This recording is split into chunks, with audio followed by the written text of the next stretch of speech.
सर्व विद्यार्थ्यांसाठी खूप महत्त्वाची सूचना आहे की तुमचं सेमिस्टर ऑलमोस्ट संपण्यात आलेलं आहे, फर्स्ट सेमिस्टर.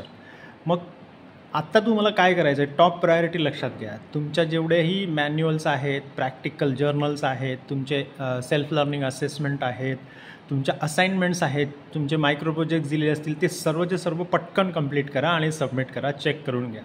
कारण तुमचे सबमिशन्स होणार त्यावेळेस तुम्हाला हे सर्व कंप्लीटेड लागणार आहे. सर्वात महत्त्वाची तुमची जी सेकंड युनिट टेस्ट होणार आहे ती होणार आहे 13 ऑक्टोबर 2025 ते 15 ऑक्टोबर 2025. म्हणजे 13, 14 आणि 15 ऑक्टोबरला तुमची सेकंड युनिट टेस्ट होणार आहे. आणि सेकंड युनिट टेस्ट झाली की तुम्हाला नंतर लगेचच बोर्डाची प्रॅक्टिकल, बोर्डाची वायवा, बोर्डाचं सबमिशन या सर्व गोष्टी असतात. त्यामुळे तुमच्याकडे वेळ खूप कमी आहे. आणि इन बिटवीन दिवाळी येणार आहे, इन बिटवीन दसरा येणार आहे, म्हणजे अशी सणाचे दिवस येणार आहेत. आणि त्यामुळे तुम्हाला असं वाटेल की आपण गावी जाऊया का, हे करूया का, ते करूया का. टाईमपास करू नका.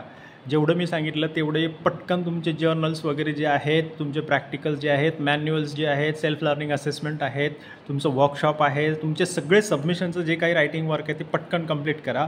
कारण तुम्हाला सेकंड युनिट टेस्टमध्ये पण 25 पैकी 25 मार्क्स आणायचे आहेत प्रत्येक विषयामध्ये. तरच तुमचा ॲव्हरेज चांगला येणार आहे आणि तुम्हाला पासिंगला किंवा स्कोरिंगला प्रॉब्लेम येणार नाही. सो 13, 14 आणि 15 ऑक्टोबर ही तारीख तुम्ही लक्षात ठेवायची की तुमची सेकंड युनिट टेस्ट आहे. आणि त्याच्यानंतर खूप महत्त्वाची म्हणजे बोर्डाची जी प्रॅक्टिकल एक्झाम सुरू होणार आहे ती होणार आहे 28 ऑक्टोबरपासून.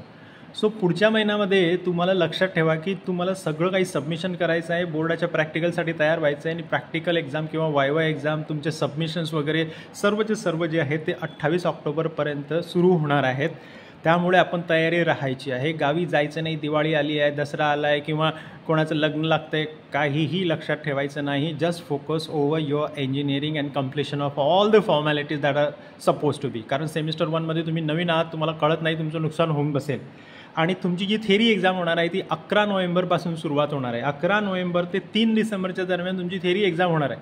मग आपण कुठेही जायचं नाही, इथेच थांबायचं आहे. तुम्ही जर लांब राहत असाल तर तुमचा बोर्डाचं प्रॅक्टिकल, बोर्डाचं सबमिशन, बोर्डाची वायवा, युनिट टेस्ट हे कोणतीच गोष्ट मिस होणार नाही. ट्रॅफिकमुळे आलो नाही, खूप पाऊस होता म्हणून आलो नाही, ट्रेन लेट झाली, ट्रेन निघून गेली, या सबबी कोणीही ग्राह्य धरणार नाही. एकदा का तुम्ही अब्सेंट लागले की लाईफ टाईम तुम्ही अब्सेंटच राहाल.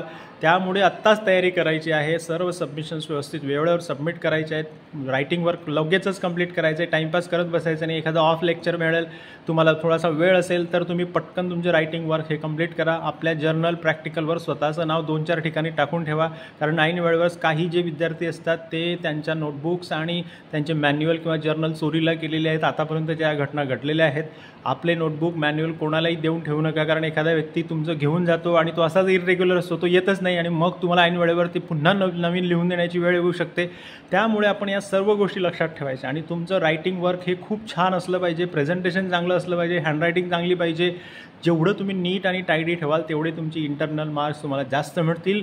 तुम्ही जेवढे युनिट टेस्टमध्ये फर्स्ट आणि सेकंडमध्ये जास्त मार्क्स मिळवाल तुमचा ॲव्हरेज चांगला होईल, तुम्हाला पासिंगला प्रॉब्लेम येणार नाही.